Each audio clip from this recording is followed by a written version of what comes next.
दोस्तों नमस्कार, मैं हूँ Vinod Kumar Kove. Voice of Adivasi channel पर आपका स्वागत है। तो दोस्तों, मैं आप सभी से अनुरोध करता हूँ, इस चैनल को सब्सक्राइब कीजिए और जो नए आए हैं वो तो डेफिनेटली सब्सक्राइब कीजिए और साथ साथ में शेयर कीजिए और ज़्यादा से ज़्यादा समाज में व्याप्त करने की कोशिश कीजिए। Thank you.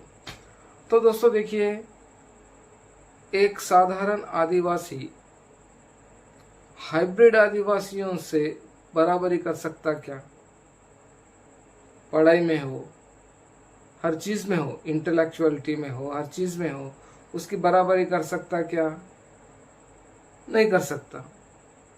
उसके वजह से जो आरक्षण का लाभ जिसको मिलना चाहिए उसको नहीं मिल रहा है और दूसरे लोगों को मिल रहा है। अभी देखिए, ये जो हाइब्रिड लोग हैं, अभी ये हाइब्रिड हुए कैसे? अभी इन्होंने ईसाईयत को मान लिया।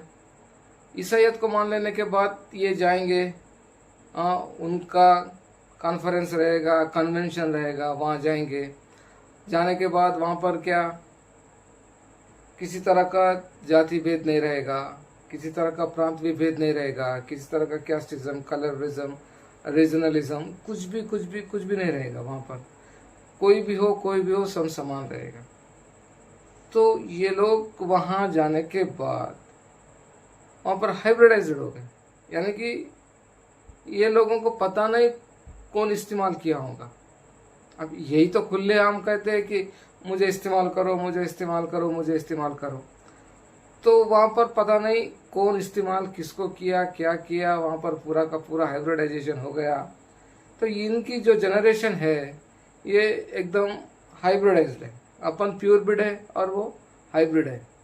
तो लोकल वैरायटी से ये जो हाइब्रिड वैरायटी है ये कितना भी करो सुपीरियर रहती है, और अपन इन्फीरियरिटी वैरायटी है तो ये सुपीरियर वैरायटी है। तो ये सुपीरियर वैरायटी को, ये जो हाइब्रिड लोगों को, जो सप्रेस्ड कम्युनिटी है, जो प्योर ब्रीड है, जो सच्चे आदिवासी है, ये उनको कॉम्पीट कर सकते क्या? किसी हाल में कॉम्पीट नहीं कर सकते। उनका डीएनए हाइब्रिडाइज्ड है। पता नहीं वो कनाडा का होगा, अमेरिका का होगा, ऑस्ट्रेलिया का होगा, ब्रिटेन का होगा, यूरोप का होगा, पता नहीं कहाँ का। अपना तो यहाँ का यही है। तो उनका हाइब्रिड वैरायटी है, वो एकदम superior variety, high class variety, high quality variety है। तो उनको अपन कॉम्पीट नहीं कर सकते। तो हर क्षेत्र में वो लोग आपसे आगे ही रहेंगे और आप पिछड़ते ही रहेंगे। तो ये होगा पहला कारण। अब उनको वहां पर इस्तेमाल किया गया, पता नहीं कौन इस्तेमाल किया, कहाँ इस्तेमाल किया, इस्तेमाल तो हो गए, तो हाइब्रिड हो गए। अब मान लो डीलिस्टिंग की डर के वजह से वो लोग वापस भी आएंगे, तो भी क्या होगा? आरक्षण का पूरा लाभ वो ही उठाएंगे, क्योंकि उनका उठना बैठना सब में यानी कि हाई फाई क्लासेस लोगों के साथ है। उनकी मेंटालिटी हाई क्लास हो गई है, उनका लाइफस्टाइल हाई क्लास हो गया है, उनका डीएनए भी हाइब्रिडाइज्ड है, यानी ये सब एकदम इंटेलेक्चुअल लोग हैं। तो इनको डीलिस्टिंग करना एकमात्र विकल्प है। और जो हमारे कुत्ते कुछ लोग कहते हैं कि ये आरएसएस का एजेंडा है और इसका है और ये उसका है, अबे साले थोड़ा देख, ये ऐसी घटनाएं होती है। ये लोग हाइब्रिडाइज्ड है, ये हाईफाई लोग है, हाई क्वालिटी लोग है। इनको सच्चे आदिवासी कॉम्पीट नहीं कर सकते। तुम्हारी वजह से, तुम्हारी नाकामी के वजह से अभी जो पढ़े लिखे लोग जो थे पिछले वर्ग के, यानी अभी तो 40-42 साल के हो गए हैं, वो अभी भी बेरोजगार है तुम्हारी नाकामी की वजह से। आइंदा राजनीति चमकाने के लिए ऐसी बात करेंगे तो एक एक की पोल खोल दूंगा। तो देखिए दोस्तों, अभी जो पढ़ाई कर रहे हैं, जो 12th स्टैंडर्ड में, कोई डिग्रीज में है, जो स्पर्धा परीक्षा कर रहे हैं, एक बार आप सोचो, वो लोग हाइब्रिडाइज है। अपने पास अपनी जो आर्थिक क्षमता भी एक सीमित लेवल पर है। उनकी आर्थिक क्षमता को कुछ नहीं, एक फोन मारो करोड़ों का फंड आ जाता है। उनको हर तरीके से ट्रेनिंग मिलती है और सब कुछ उनको पढ़ाया भी गया है। क्योंकि उनकी संतान है, अंग्रेजों की संतान है, तो अंग्रेज अपने संतान के लिए तो कुछ ना कुछ तो करेगा ही। बहुत कुछ किया है उन्होंने। वही तो बोलते हैं कि हमें शिक्षा प्रदान की, हमें लाइफस्टाइल चेंज किया। अबे वो खुद पैदा किया है तुम्हें तो करेगा ही ना। अब हमारे लोग तो हमारा है, हमारे जितना है उतना तो वो लोग हमारे कर रहे हैं। अब तुमको वो तो पैदा किया है। तो दोस्तों देखिए, एक तरीके से सोचिए, उनका लाइफस्टाइल अलग है, उनका जो प्योर लाइन सिलेक्शन अभी नहीं रहा, वो हाइब्रिडाइज्ड हो गए, उनका डीएनए भी हाइब्रिडाइज्ड हो गया, उनका कल्चर हाइब्रिडाइज्ड हो गया, उनका खान पीन रहना सब कुछ हाइब्रिडाइज्ड हो गया। वो लोग अभी मिक्स नहीं कर सकते। अगर वो कम्युनिटी ऐसे ही एसटी में ही सर्वेलेंस करेगी, एसटी में ही सरवाइव करेगी, तो नुकसान आपका ही होगा। अगर आपको उस नुकसान को झेलना है तो डीलिस्टिंग की बात खत्म करो, वो एसटी में रहने दो, सारे नौकरियां उनके हाथ में दो और आप धर्म का भजन करते बैठो। बस सीधी सी बात है।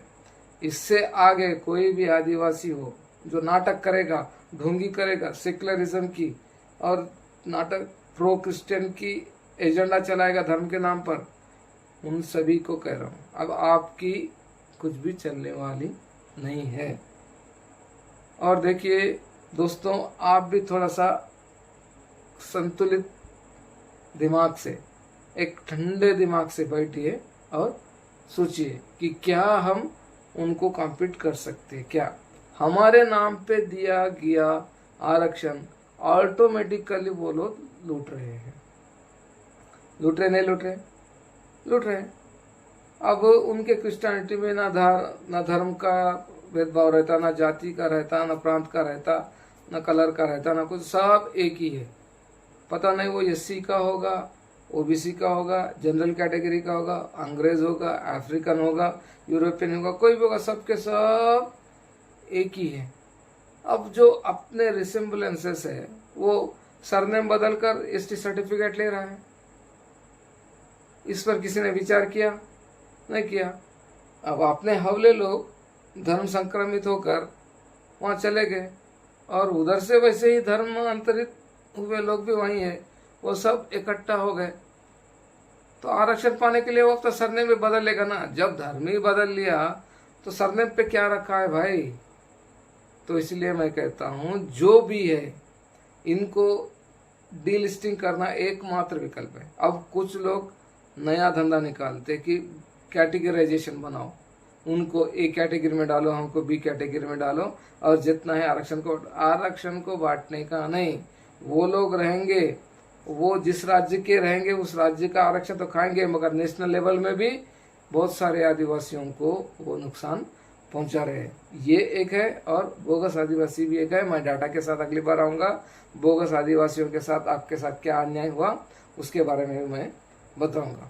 तो दोस्तों, मेरे भाइयों, नौजवान लोग समाज के लिए कुछ करना चाहते हैं, कुछ चिंता है समाज के बारे में, जो संस्कृति अपनी परंपरा साथ साथ लेकर मॉडर्न होने की क्षमता रखते हैं, वैसे विचार रखते हैं, और अपने आदिवासियों के लिए, उनके अधिकारों के लिए जो नष्ट हो रहे, जो हर तरीके से उनको लूटा जा रहा है, इन सभी चीज़ों को रोकने के लिए एकत्रित होना बहुत ज़रूरी है।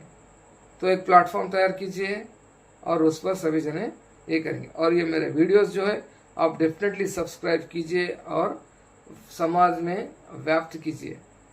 कोई सीधा बात करने वाला अभी तक नहीं आया भाई, सीधा करेगा भी नहीं। जो करेगा उसके साथ अपन रहेंगे। वो भी सीधा बात करेगा तो भी कैसा, सेलेक्टिव बात करेगा। सेलेक्टिव यानी कि अपने राजनीति के बाहर नहीं जाना चाहिए, बात कुछ भी हो, अपने बात सेलेक्टिव रहना। अपन सीधा सीधा बात करेंगे, अपन सिर्फ समाज के हित में बात करें, चाहे वो अपना रहो, पराया हो, कोई भी हो, उसको उंगली उठाएंगे जरूर। तो दोस्तों, इस तरह से इस चैनल को सब्सक्राइब कीजिए, और ये हाइब्रिडाइज्ड लोगों के साथ अपन कंपटीशन नहीं कर सकते, अपन इनके साथ स्पर्धा नहीं कर सकते, इनके साथ बराबरी नहीं कर सकते। जब तक ये लोग ट्राइबल कैटेगरी में रेजिस्टेंस करेंगे तब तक आदिवासी आरक्षण लुटते रहेगा। अब जितनी पीढ़ियां लुटवाना है वो लुटवाओ, वो आपकी मर्जी। बोलना तो मैं बोल दिया। धन्यवाद।